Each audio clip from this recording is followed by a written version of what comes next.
भरतपुर के एक पुराने मोहल्ले सुनार गली में हाल ही में एक नया बुटीक खुला था। नाम था लहंगा लगन। नाम जितना साधारण, अंदर का माहौल उतना ही भव्य।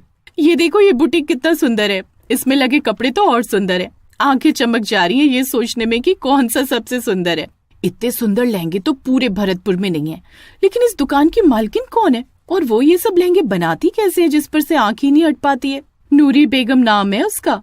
अच्छा, कहीं बाहर से ही आती होगी ना, क्योंकि यहाँ तो कभी देखा नहीं है। वो तो अब वो ही जाने। इस बुटीक की मालकिन थी एक अजीब सी महिला, नूरी बेगम।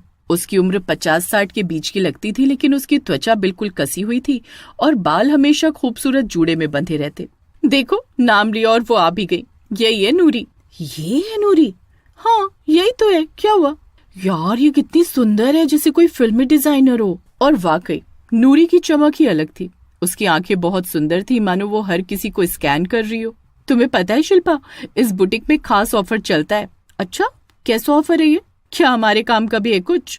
हमारे काम का तो है, सुनोगी तो दंग रह जाओगी। ऐसा भी क्या है ऑफर में?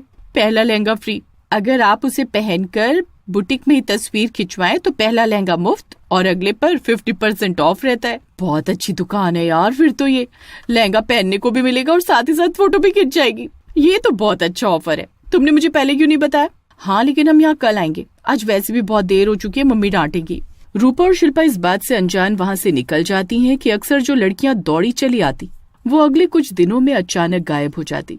पुलिस को बुलाते तो पुलिस को भी कभी कोई सबूत नहीं मिलते और केस धीरे धीरे ठंडे बस्ते में चले जाते। आज तो 2 लड़कियां आते आते रह गईं। नुकसान हो गया। कितना मजा आता अगर वो दोनों आज ही मेरी दुकान में आ जाती।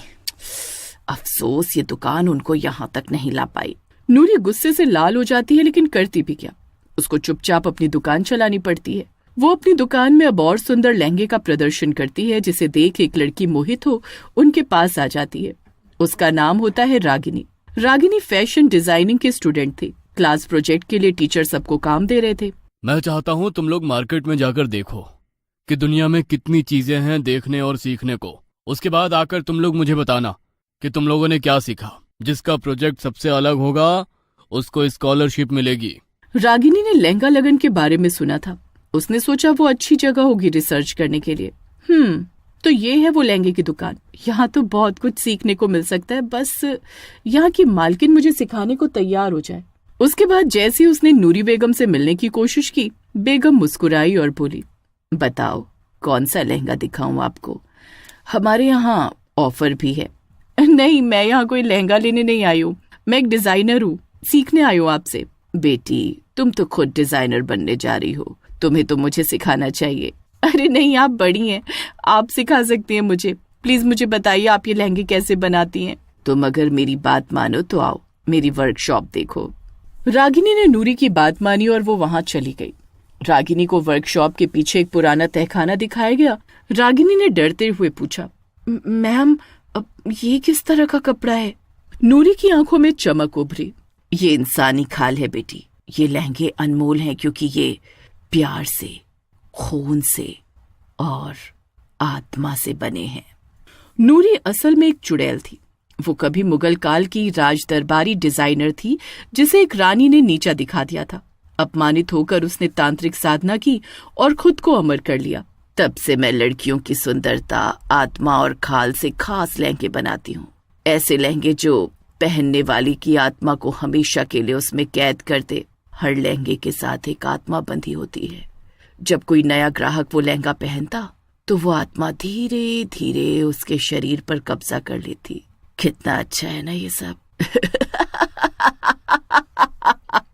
नूरी जोर से हंसते हुए ये सब बता रही थी।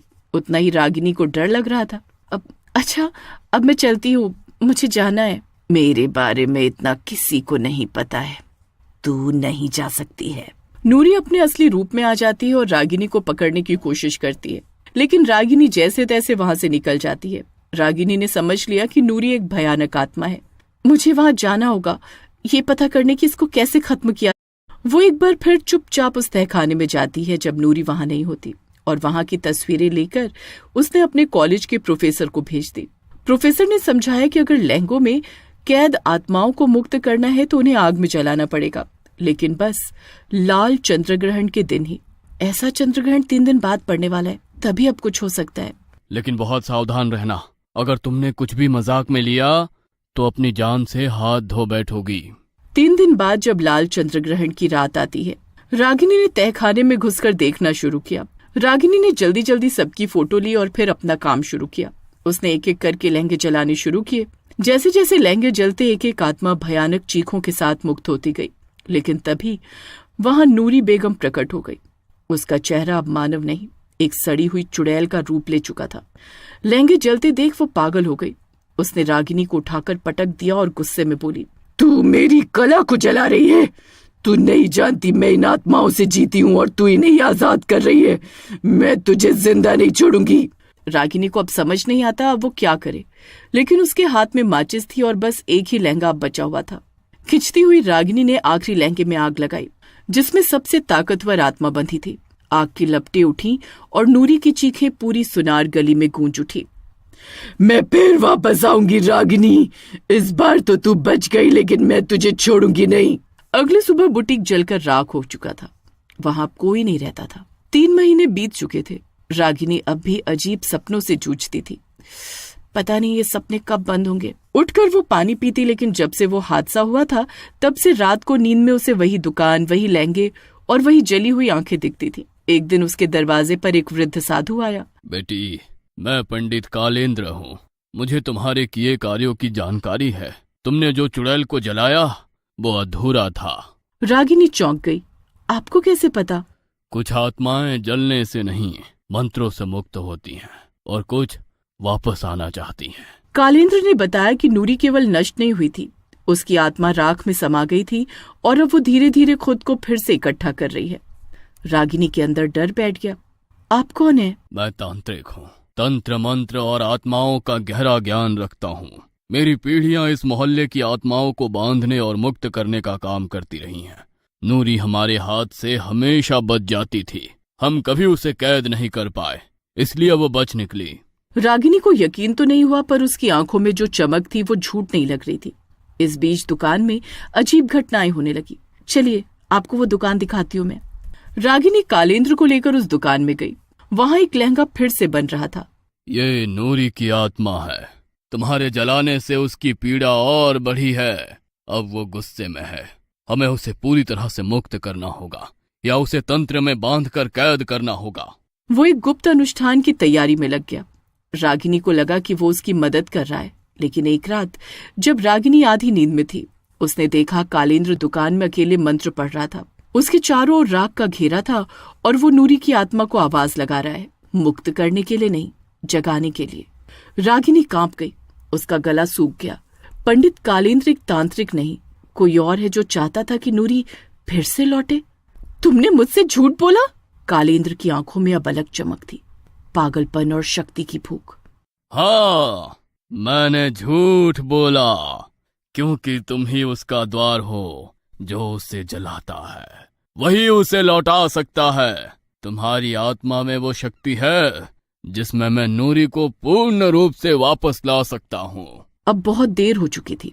राख हवा में उड़ने लगी और उसमें से निकली नूरी की आत्मा, पहले से भी ज्यादा विकराल। लेकिन तुमने ऐसे जाने कितने लोगों की जिंदगी दांव पर लगा दी। तभी नूरी ने कालेंद्र को देखा और मुस्कुराई। तेरे जैसे तांत्रिक तो मैंने खा लिए। उसने सिर्फ एक फूंक मारी और कालेंद्र की आंखों से खून बहने लगा। वो चीखता रहा और कुछ ही पलों में उसका शरीर राख बन गया। रागिनी स्तब्ध खड़ी थी। नूरी उसकी ओर मुड़ी। अब कोई नहीं बचा जो मुझे रोके।